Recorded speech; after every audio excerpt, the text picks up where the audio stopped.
अब टाइम है सबसे सस्ते 5G फोन के रिव्यू का। Realme का ये फोन रियल में कैसा है, इसका रिव्यू टेक इट इजी पर ला रहे हैं अयाज, जो कि बहुत हार्ड रिव्यू करते हैं। So this is the Realme Narzo 30 Pro। सबसे पहले बात Narzo 30 Pro के डिस्प्ले की। 6.5 इंच की फुल एचडी प्लस डिस्प्ले है जो काफी ब्राइट है। डे टू डे यूज में डिस्प्ले में मैंने कोई इशू फेस नहीं किया। कलर रिप्रोडक्शन अच्छा रहा है, ऑलमोस्ट एक्यूरेट कलर्स आपको डिस्प्ले पर दिखते हैं।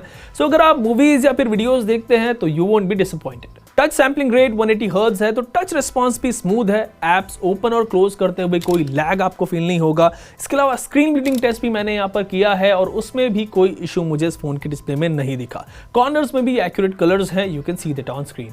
बट ये IPS LCD पैनल है, AMOLED डिस्प्ले नहीं है तो थोड़ा सेटबैक है। But again screen refresh rate 120 hertz है तो स्क्रीन पर हर इंटरेक्शन जो है वो स्मूथ रहता है। वाइड वाइन L1 का सपोर्ट आपको यहाँ पर मिल जाता है, सो आप Netflix, Amazon Prime पर HD कंटेंट स्ट्रीम कर सकते हैं। Now let's talk about the camera. So as you know, triple camera setup है। 48 मेगापिक्सल का प्राइमरी कैमरा है, 8 मेगापिक्सल का अल्ट्रा वाइड लेंस है और 2 MP का मैक्रो सेंसर है। डे लाइट में Narzo 30 Pro अच्छे फोटोज क्लिक करता है, you can see that on screen. Colours accurate रहते हैं, कोई डिस्टॉर्शन आपको यहाँ पर मेजरली नहीं दिखता। क्लोज शॉट में नेचुरल कलर्स कैप्चर करने की कोशिश करता है, लेकिन वाइड शॉट में एक्सपोजर इधर उधर हो जाता है। But overall considering the price range, it's a decent enough camera setup.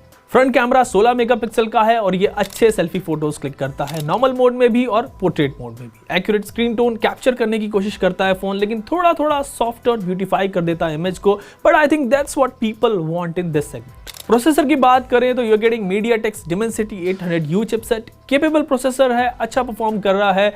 Review से पहले I use it at least for 10 days और मैंने कोई लैग इसमें फेस नहीं किया। मल्टीपल ऐप साथ में ऑपरेट करने पर भी there was no issue, so I am impressed with the performance. Gaming की बात करें तो भी स्मूथ एक्सपीरियंस मिला। I played Call of Duty and PS 2021।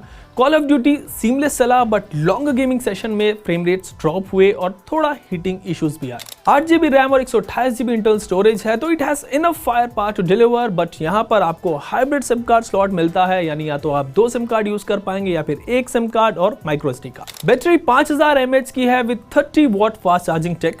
मुझे हैवी यूजेज पर भी एक दिन का बैकअप इजीली मिला, else it can last for a day and a half. So 16,999 रुपए में it's a decent enough phone. अगर आप कंफर्टेबल हैं IPS पैनल और हाइब्रिड सिम कार्ड स्लॉट के साथ, so I think this phone won't disappoint.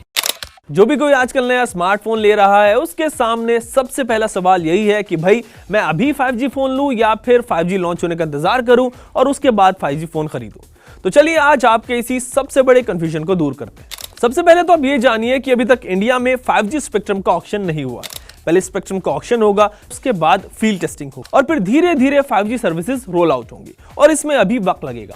भले ही कंपनी आपसे कह लें कि भाई अगले 5-6 महीनों में 5G आपको मिल जाएगा, लेकिन ऐसा नहीं है। इस साल के आखिर तक हो सकता है कि 1-2 बड़ी सिटीज लाइक मुंबई, दिल्ली के कुछ छोटे हिस्सों में, कुछ छोटे पॉकेट्स में 5G अवेलेबल हो जाए, बट मास रोल आउट में एटलीस्ट अभी 1.5 से 2 साल लगेंगे।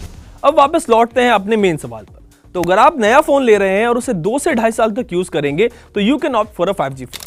लेकिन अगर आप 1 से 1.5 साल तक नया फोन यूज करेंगे और उसके बाद चेंज करेंगे तो अभी आप 5G फोन लेकर क्या करेंगे?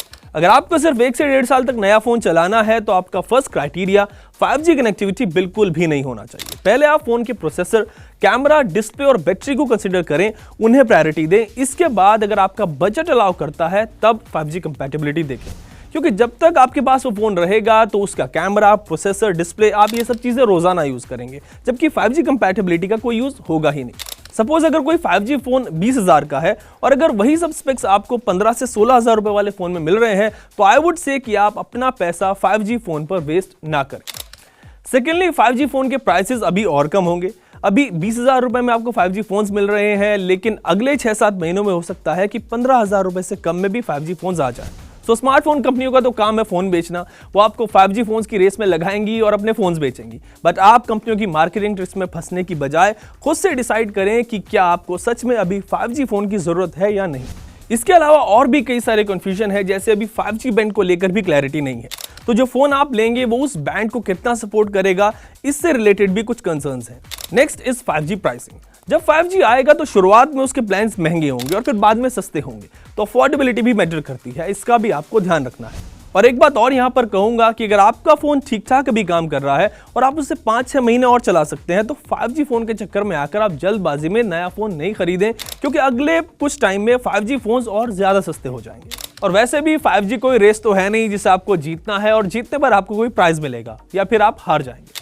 तो कंपनी को रेस लगाने दो, उनका काम रेस लगाना है, आप बैठकर चिल करो। वेट करना is always a good option. To sum up, अगर आपको फोन 2 से 2.5 साल चलाना है और कोई 5G फोन आपके बजट में आ रहा है तो you can go for it. और अगर आपको फोन 1 से 1.5 साल ही चलाना है और फिर चेंज करना है तो भाई 5G फोन के चक्कर में ना पड़े। 4G phones are good enough. अभी आप अपना यूज देखिए, बजट देखिए, फोन के फीचर्स और स्पेक्स देखिए और फिर कोई नया फोन खरीदिए।